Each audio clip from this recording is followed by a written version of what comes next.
So I'm going to resume. Fine. So we were doing the classification of directors. We had just wound up with the small shareholders directors. Now it's time for independent directors. Okay.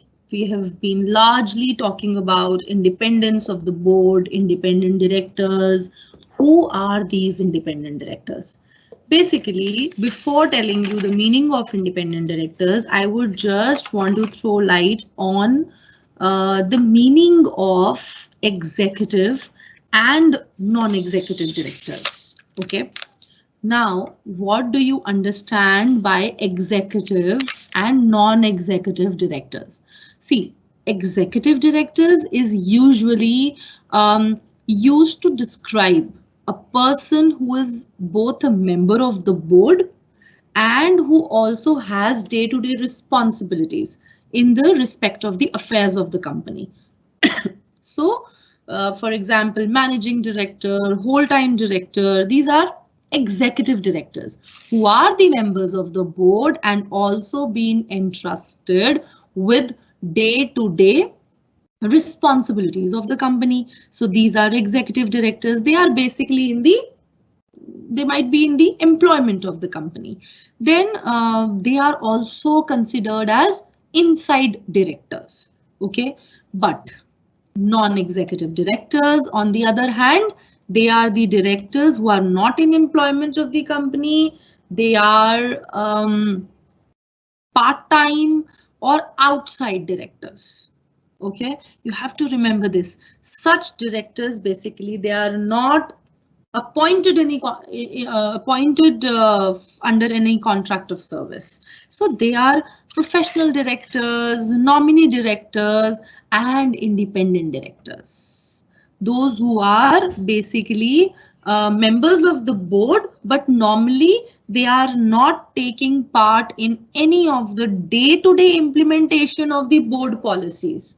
Okay, so they are appointed for to provide the company with the benefits of professional expertise. They are non-executive directors and they are a voice on the board. So they actually are the people who non-executive directors. They actually are the people who are who play a very effective role in governance of listed entities, governance or corporate governance of listed entities. In order to run a company in a better manner, we talk about independence. Independence of the board. Independence of the board means they should not be bound with any sort of vested interest. The directors should work without any sort of prejudice. They should work without any sort of without the thought of any personal gain.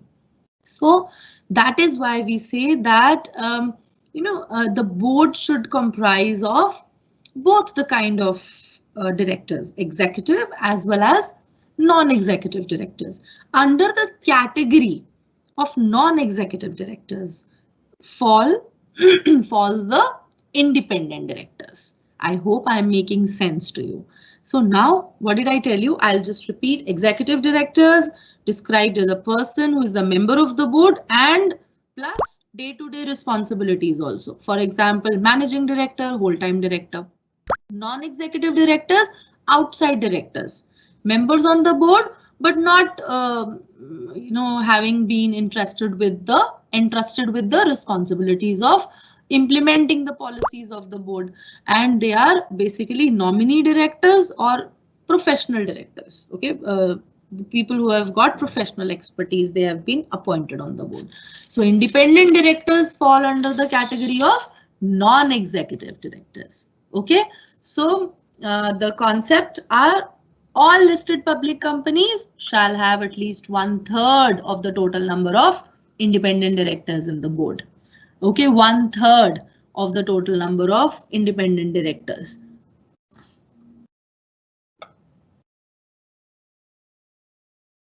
Okay.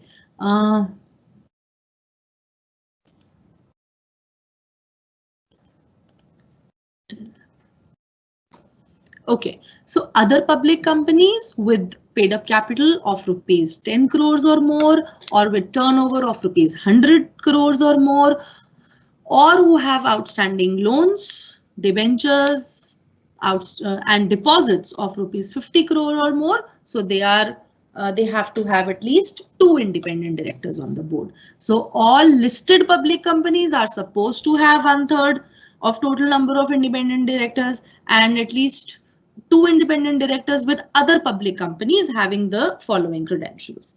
Okay, so you have to remember this. You have to learn this concept. You know, there are certain values which you have to keep in mind, like 10 crores or more, 100 crores or more.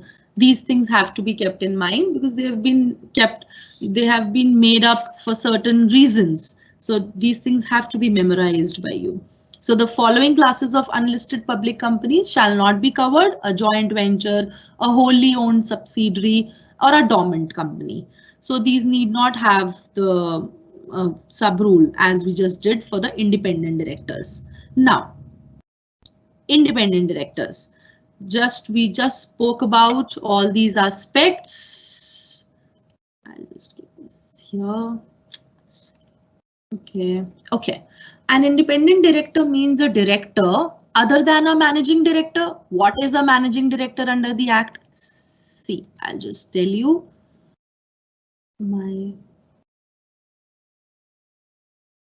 Okay, managing director. Managing director, Section 2, subsection 54, is entrusted with substantial powers of managing the affairs of the company. Independent director is not a managing director. I just told you managing director is an executive director.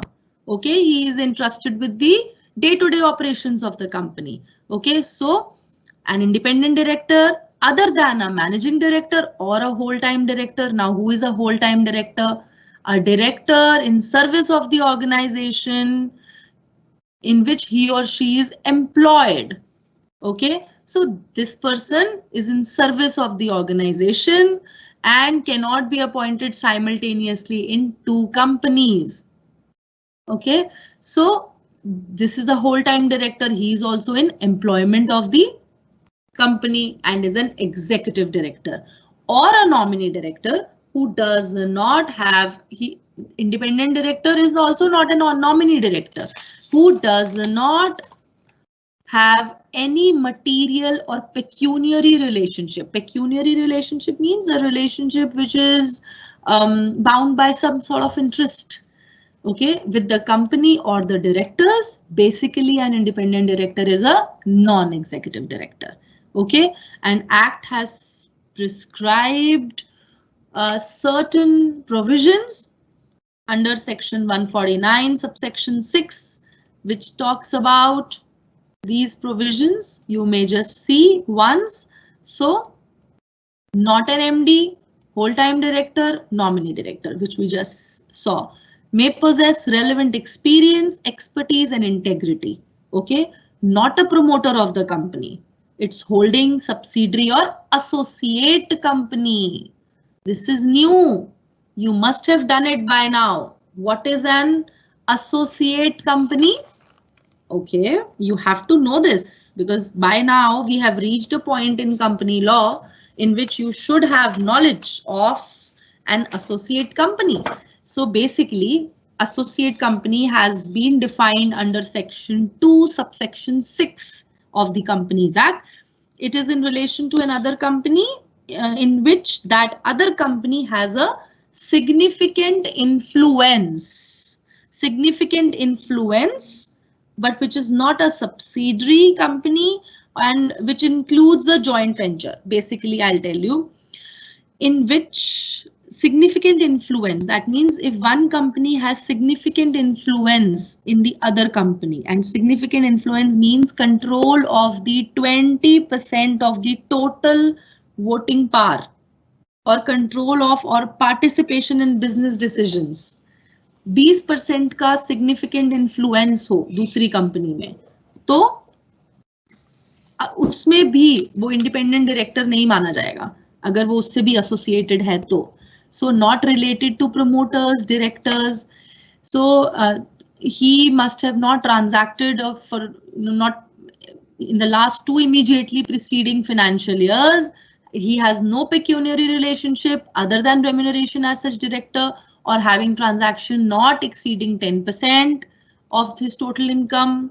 None of his relatives is holding a security or interest in the company of face value of not exceeding 50 lakhs or 2% of the paid up capital of the company.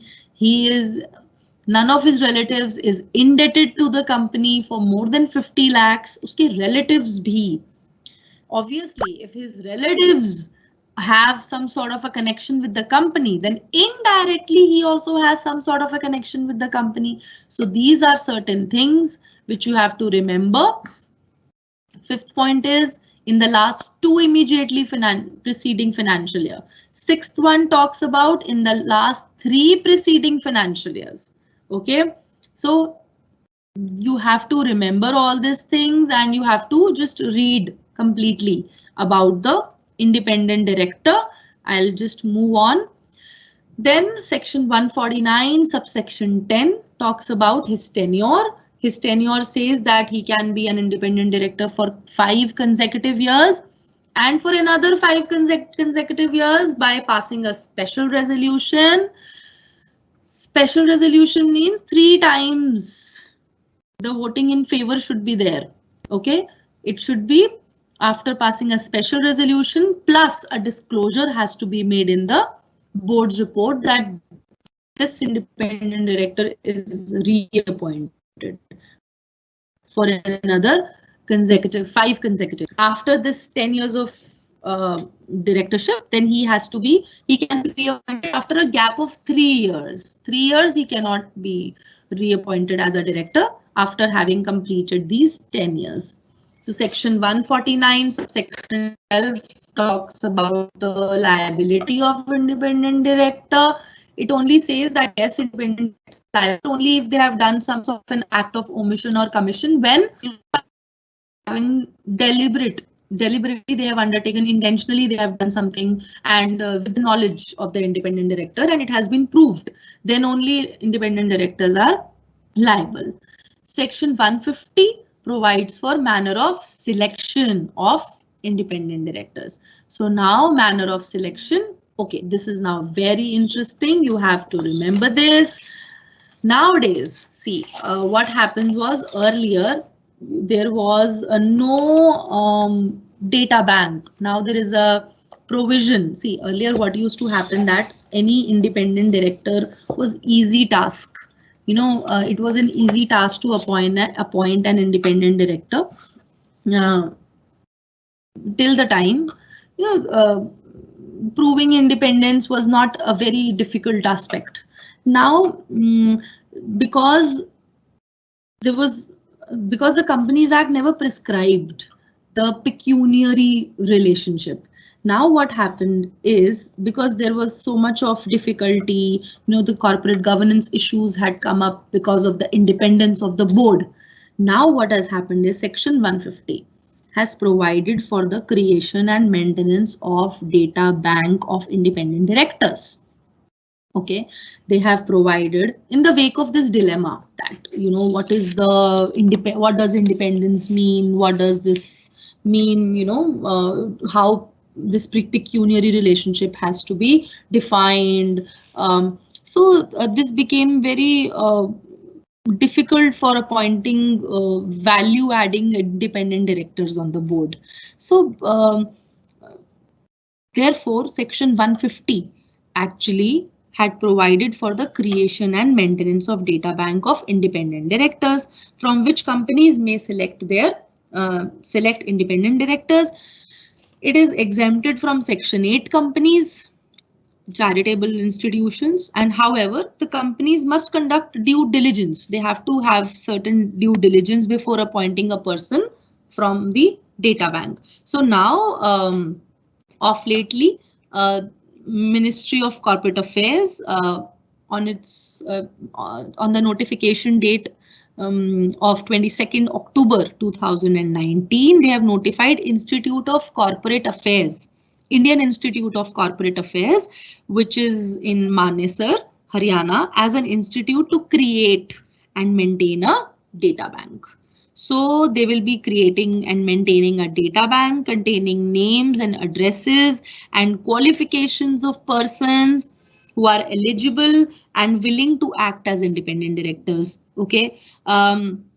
It will be an online data bank, and then it shall be placed on the website of the Institute of Corporate Affairs, and any individual whose name appears in the data bank shall make changes in his particulars within 30 days. These are certain clauses which you can check. But then now it has also come up that these independent directors have also to take up a test for determining their knowledge. So this has also come up that they'll be taking up a test and before being appointed as an independent director. So this kind of provision is very important for better corporate governance, that actually that independent directors on the board are independent and they are adding value to the board. So these are the steps which are telling us that how this particular independent directors data bank is being created. I just told you that Indian Institute of Corporate Affairs at Manesar is preparing has been entrusted with the thing of preparing the data bank in accordance with the rules prescribed. So coming back to the PPT now. Requirement for an independent director. We have just done it earlier. This is the same slide which talks about the 1/3 of the total directors to be independent director for all listed companies and public companies having capital more than 10 crores. We just did that. Okay. Then term also we did. Then vacancy of independent directors is to be filled in the next board meeting or within 3 months of such vacancy, whichever is later. Okay, this one is important. Separate meeting of the independent director. Yes, the independent directors of the company shall hold at least one meeting in a year without the attendance of non-independent directors and members of management. They have to hold at least one meeting in a year without the non-independent directors and members of the management to discuss about the company affairs. Now, in case of committees, as you know that under Companies Act also there are certain committees which are to be, committees are basically formed for special purposes. Special purposes as in the whole of the board cannot always function together. So they segregate the board members into certain committees to give recommendations to the board, to give recommendations, to give suggestions to the board. So these committees are also supposed to be independent in nature. Okay, they have to be independent, and for that purpose, the constitution of the committee is such that it represents independence. So audit committee says that it shall consist of minimum of 3 directors with independent directors forming the majority, and audit committee is one of the most important significant committees of the company. So it says that minimum of 3 directors with independent directors forming a majority. Nomination and remuneration committee. These committees shall consist of 3 or more non-executive directors, out of which not less than one half shall be independent directors. Okay, so this shows basically how important independent directors are for the companies in order to have better governance, more and more transparency and more good. This is called as good governance when it is independent of your personal biases. So Corporate Social Responsibility Committee is also states that it shall consist of 3 or more non-executive directors, out of which at least one should be an independent director. Now, next topic we come up to is DIN, that is Directors Identification Number. As you know that that the number of directorship a person can hold is maximum to 20 companies, and out of those 20 companies, the maximum number of public companies can be 10, right? So in order to keep a check and track on this, earlier it was very difficult to keep a track on this. Now everything is electronic. We have digitized, we are into a digital world. So that has made life easier also, and that has actually made life complicated also. But in terms of these provisions, it has certainly created a, it is a boon that it has created so much of transparency in the system. So DIN basically is Director's Identification Number. Every director is mandatory to have a DIN, that is Director's Identification Number, under Section 152, subsection 4, which mandates every person proposed to be appointed as a director by the company in general meeting to have a Director's Identification Number. And no person can have more than one DIN. Okay, that person, there is a prohibition to obtain more than one DIN. Then only we will be able to track his directorships, right? We will not be able to track his directorships if he has more than one DIN. So it is a violation if he tries to have more than one DIN. Okay, so Section 153 talks about the application, that is every individual who wants to get appointed as a director in an existing company shall make an application electronically in Form DIR 3 for allotment of DIN, that is DIN, to central government, and he has to pay a prescribed fee for it. So Section 154 states that within 1 month, if all the credentials are up to the mark, then this would be allotment of DIN can be done within 1 month of the receipt of application. Okay, so Section 155, again, I just spoke about it, that no person is allowed to have more than one DIN. So Section 156 says that the director, once he has been allotted the DIN, he has to inform the company, or all the companies for that matter, in which he is a director. Then comes Section 157. It talks about it is the duty of the company to inform about director's DIN to registrar within 15 days of the receipt of intimation from the director to the company. The process goes like, firstly, the director will inform the company, then the company will inform the registrar. So post that, after everybody has got the information of the DIN of the director, then each and every document, like furnishing of any sort of returns, any sort of details in which the director is, director's name is there, he has to specify the DIN. It is the duty, it is the obligation to specify DIN.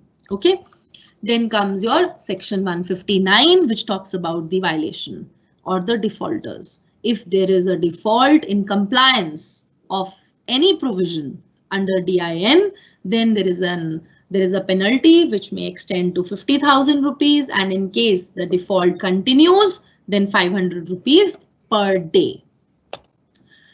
Okay, then comes another important aspect, that is appointment of directors. Appointment of directors, we have already covered a few. I'll just tell you what all did we cover. Okay, so we just did how is small shareholder director appointed in this slide, right? Going back, we just did how are the first directors appointed, right? This is the first director. Going back, so after first director, how are the subsequent directors appointed? Okay, it's very interesting. So as you know, subsequent directors, they are appointed in the general meeting, and they must have DINs, as we've just talked about, that they must have Director's Identification Number. So they shall also furnish a declaration undertaking that they do not disqualify under Section 164 of the Companies Act 2013, and they are qualified to be directors, and they have to give consent to hold office in DIR 2. This DIR, DIR 12, DIR 2, they are form numbers, okay, in which they have to fill up their consent. Then the company shall, within 30 days of appointment of its director, this consent has to be sent to the registrar. Now comes the concept of rotational and non-rotational directors. There are certain directors who are non-rotational, okay, who are non-rotational directors, who are permanent in nature. They are fixed. They will never rotate. They always hold the position of the board, okay. Like for example, they are generally the ones who are the founder of the company generally. So, but there are rotational directors. Now, section 152, subsection 6, talks about that. See, articles of association, it can provide that all the directors must retire at every general meeting. That means annually all the directors are retiring, but then it becomes very difficult. Okay, but there can be a provision in the articles that all the directors shall retire at every general meeting. If this is not a provision in the articles, then at least 2/3 of the total number of directors of the public company are liable to retire of the public company. Please keep this in your mind that I am talking about 2/3 of total number of directors of a public company are liable to retire by rotation and be appointed in the general meeting. Okay. Now, in order to calculate this total number of directors, independent directors are not to be included. Okay. Then at every EGM, 1/3 of the rotational director shall compulsorily retire. That means they will not be reappointed. Okay, so at every AGM, see, 2/3 of the total number of directors of a public company are liable to retire by rotation. Okay, and be appointed in the general meeting. They will be appointed, they can be appointed in the general meeting again. But then out of this 2/3 rotational directors, I'll give you an example in another slide. Out of this 2/3 rotational directors, 1/3 shall compulsorily retire from office. Now, for example, total number of directors in ABC Limited is 6. So how many will retire at AGM?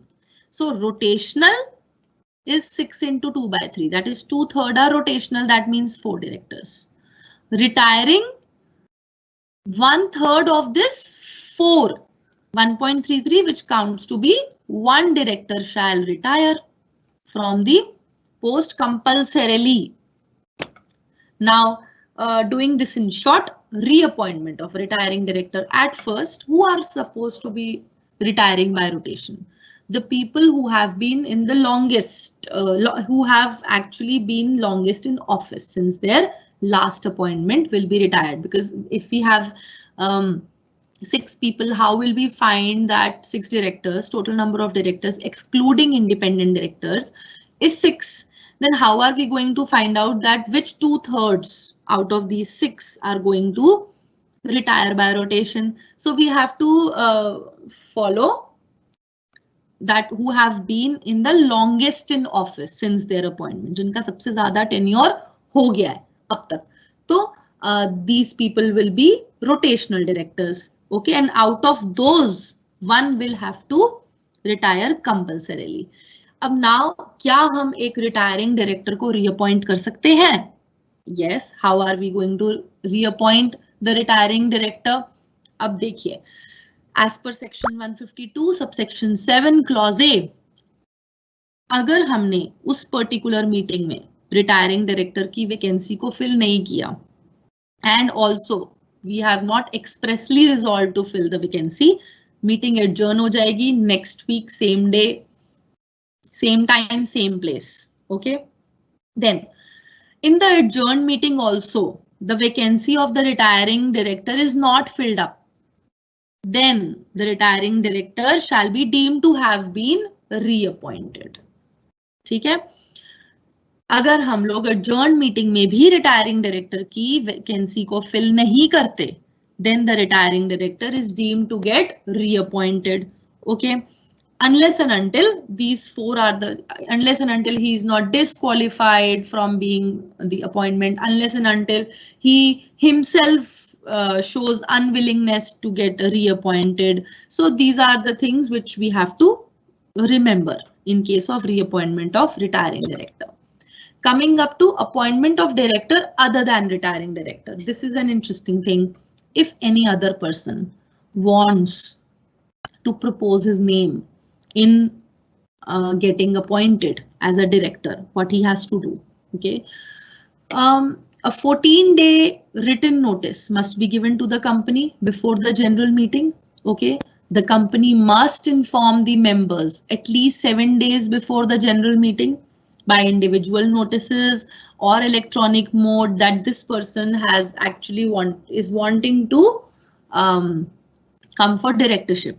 Okay, and वो किस तरीके से inform करेगी members को, individual notices send करे या electronic mode use करे, placing such notice on website or by advertising in two newspapers in English and in vernacular language. Regional language होती है जहाँ पे registered office situated है वहाँ की.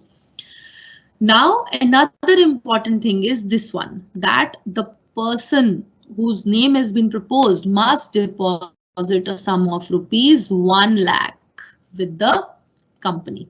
Whose name has been proposed must deposit a sum of rupees 1 lakh with the company. And if the person succeeds in being elected, or he gets 25% of the total valid votes cast, or elect nahi hota but 25% of the total valid votes usko mil by poll or show of hands, ye do voting ke tarike hain, the sum shall be refunded or else it will be forfeited by the company. Forfeited matlab cancel ho jayega. Now the point is provision of depositing 1 lakh rupees. See, this provision of depositing 1 lakh rupee is just to restrict the non-serious attempts of people. You know, people can, let's try. We can try to, get appointed as the director of the company. This, many people can do just to restrict non-serious attempts and related wasted of time also.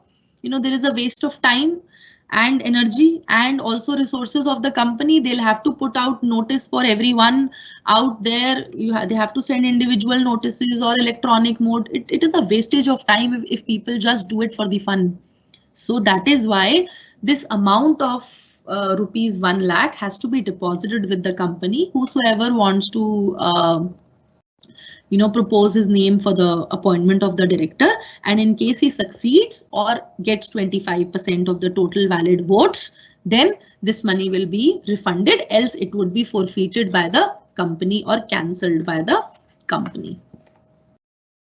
Okay, then this is, we have come back to the, what do we call, appointment of directors. We were doing this appointment of directors. Okay, by the board of directors, we have already discussed how board of directors can appoint these 4 types of directors.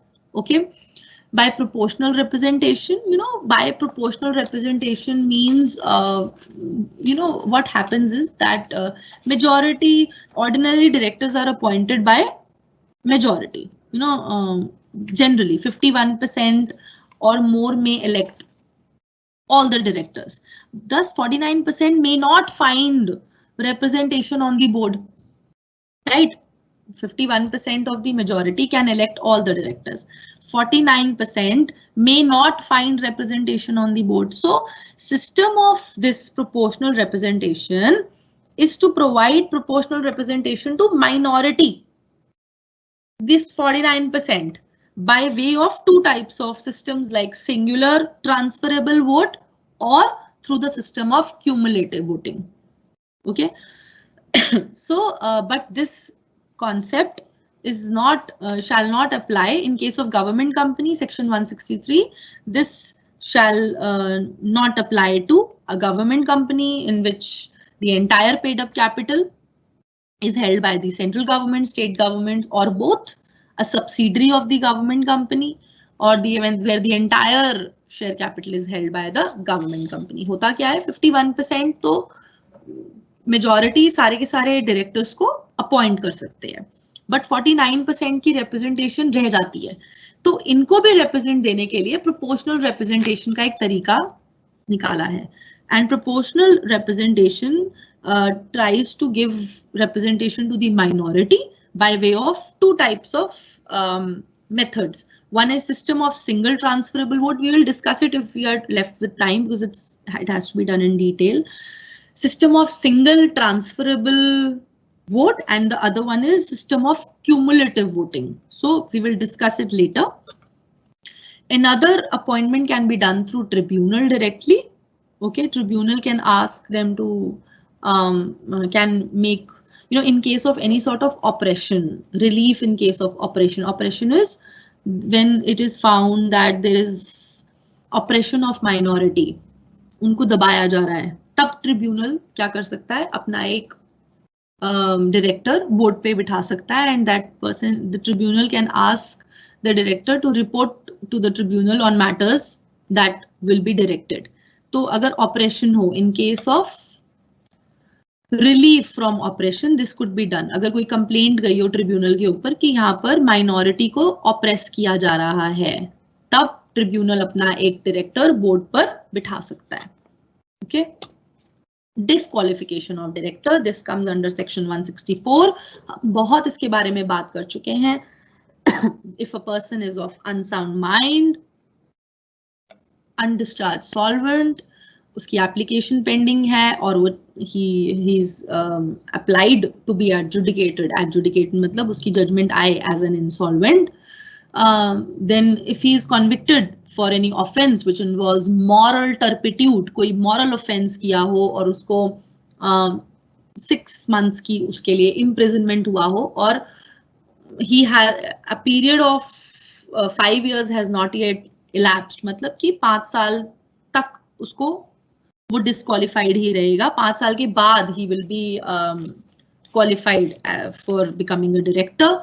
तो then he shall be, he has not paid any calls on any of the shares held by him of the company. उसने अभी तक, वो defaulter है, उसने calls पे नहीं करी हैं, and he has been disqualified by the court और द ट्रिब्यूनल. कोई डिक्री पास कर दिया गया हो, डिक्री माने order has been passed for him being to be disqualified as the director. So this comes under section 164, which we have been talking over and over again. He has been convicted of the offence dealing with related party transactions. Section 188, please remember, section 188, preceding 5 साल में उसको convict करा हो related party transactions से, उसने अपनी maximum number of directorships जो section 165 में हमने पढ़ा था, 20 directorships which he can hold, उसको वायलेट कर दिया हो. उसने annual state, section 164 subsection 2 also provides no person who is or has been a director of a company which has not filed financial statements for a continuous period of 3 financial years or has failed to pay the deposits, वो तब भी disqualified हो सकता है.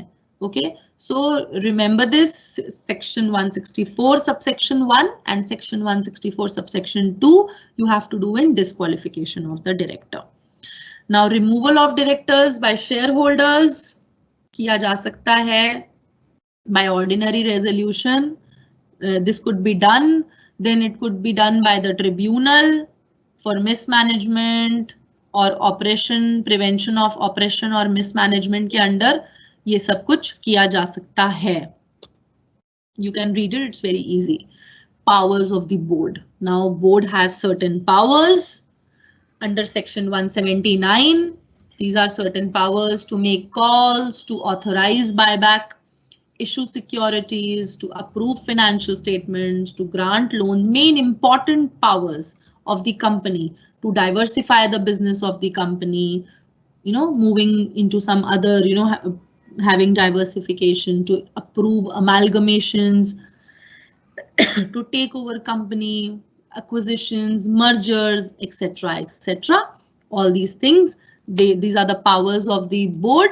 Rule 8 also provides further powers of the to be exercised at the board meeting, to talk about, to have some political contributions which can be made by the company, to appoint or remove any KMP. KMP are key managerial personnels.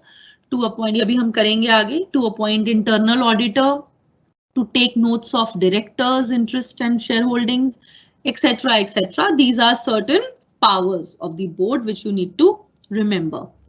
To approve the annual financial statements, quarterly, half-yearly financial statements, to accept, invite, or renew the public deposits, to buy and sell investment more than 5% of the paid up capital and free reserves. ये ध्यान रखिएगा, more than 5% के ऊपर board की power है. Now we have KMPs. These are the key managerial personnel: chief executive officer, managing directors, whole-time directors, chief financial officers, manager, company secretaries, and any other officer as may be prescribed.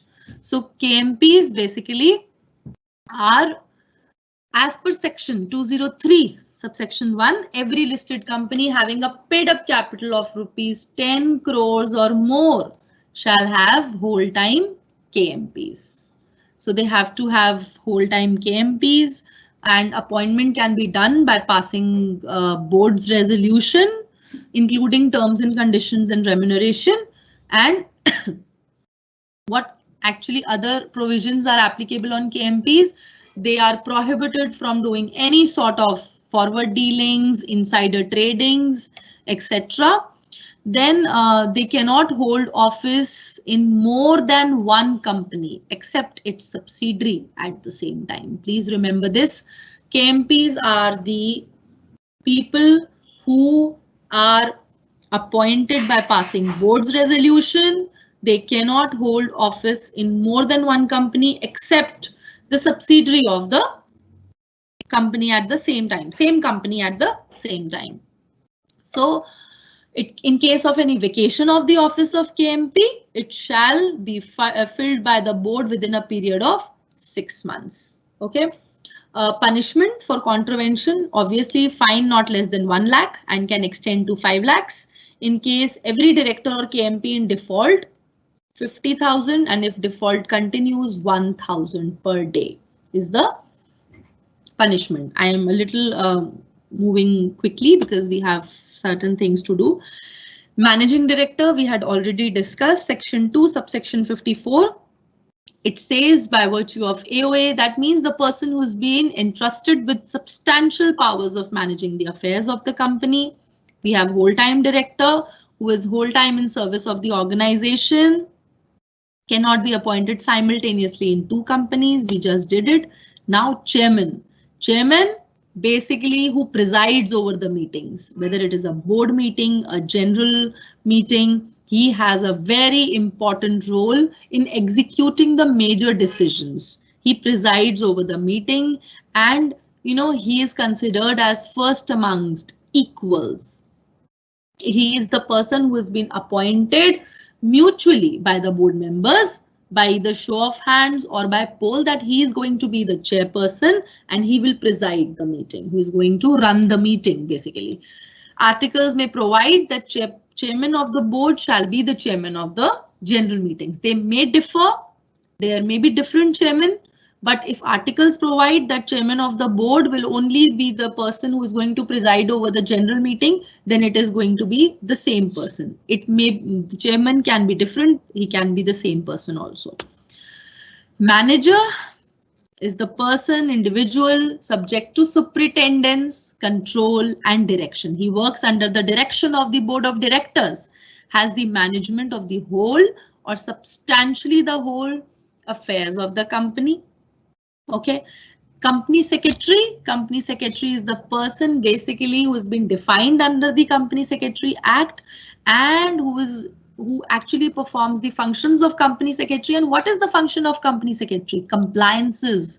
He has to check for compliances, that whether the company is complying to the provision of the act, whether the company is complying to the provision of the secretarial standards or not. The position of company secretary is very important. Hence, company secretary is a KMP. Okay. This is the procedure to appoint the key managerial personnel. Okay, and you can just read it. We just did it in here also.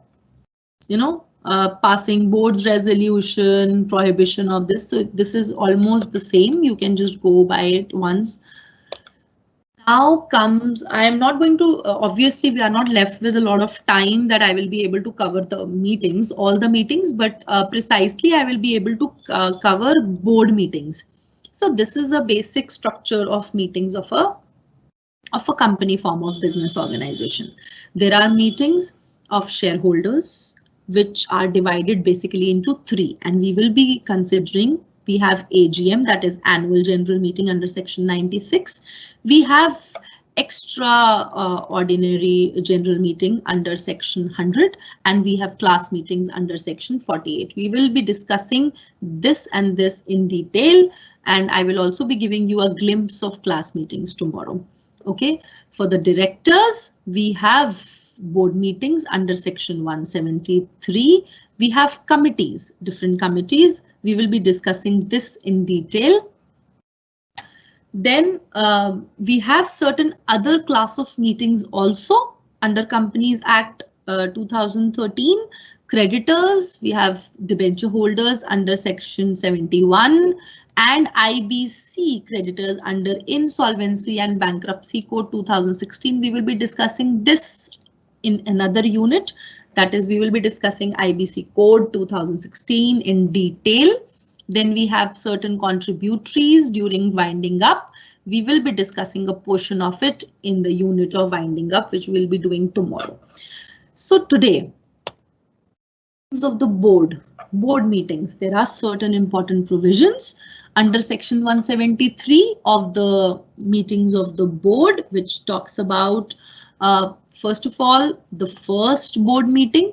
Section 173 of the Act says that the first board meeting should be conducted within 30 days of the date of incorporation of the company, within 30 days. Okay. Then gap between two board meetings. Thereafter, there shall be minimum of 4 board meetings every year. And 120 days gap, not more than 120 days shall intervene between 2 consecutive board meetings, not more than 120 days. Okay. Then, but for OPC, that is one person company, small company or dormant company, I am assuming that you know the meanings of these companies. If you do not know the meanings of these companies, please after the class check out chapter 1 and 2, which you must have already covered in your SOL classes. In case of one person company, these provisions differ a little. Okay, the above 2 provisions differ a little. How? In case of OPC, small company, dormant company, private company, which is a startup, it is a new concept. At least 1 board meeting should be conducted in each half of the calendar year. That means 6 months, 1 board meeting should be there. And the gap between 2 meetings should not be less than 90 days. The provisions have changed. Okay. So, however, this provision would not apply to a one company where only 1 director is on the board. Of course, we need to have at least 2 people for the meeting to happen. Okay, so this provision would not apply where there is only 1 director on its board in case of 1 company. So they are exempt from this particular provision when there is only 1 director. So section 8 companies also, it shall hold at least 1 meeting within every 6 months. Okay, it shall hold at least what do we call it? At least one meeting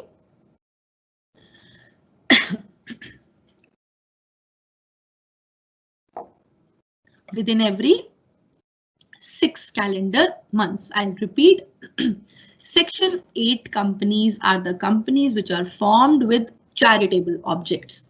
Excuse me. Section 8 companies are formed with the charitable objects. So there are certain exemptions for the board meetings to happen in Section 8 companies also, that these companies shall hold at least one meeting within every 6 calendar months.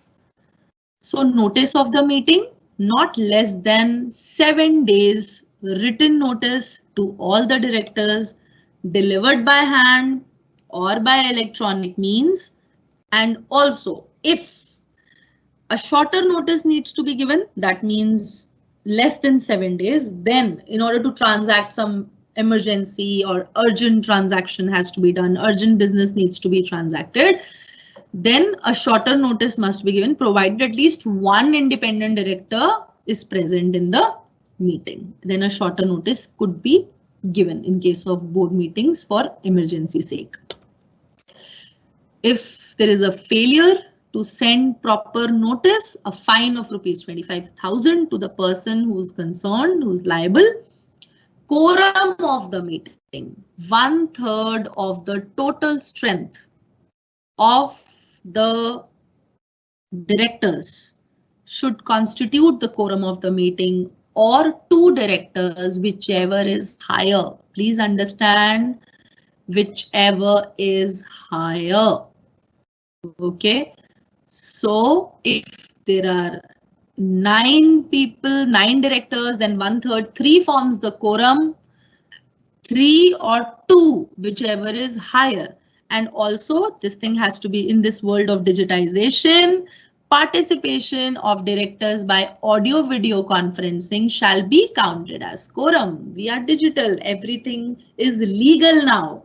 So in case of in case any director wants to join through audio video means, that person will be counted as quorum. Okay, while counting quorum, vacancies and interested directors are not counted. Who are interested directors? Interested directors, the definition is given under section 2 subsection 49. It means in any way he is interested in the contract or arrangement or the proposed contract or arrangement in which the company is going to enter. He will not be counted in the quorum of the meeting, board meeting. So these and also the vacancies are not to be counted, but interested directors are not counted in the while counting the quorum of the meeting. Time and place, there is no prohibition, there is no restriction on the time and place of holding the board meeting. It could also be called on a public holiday. Okay, this point, this one, very important aspect to discuss. Board meeting can happen through video conferencing also.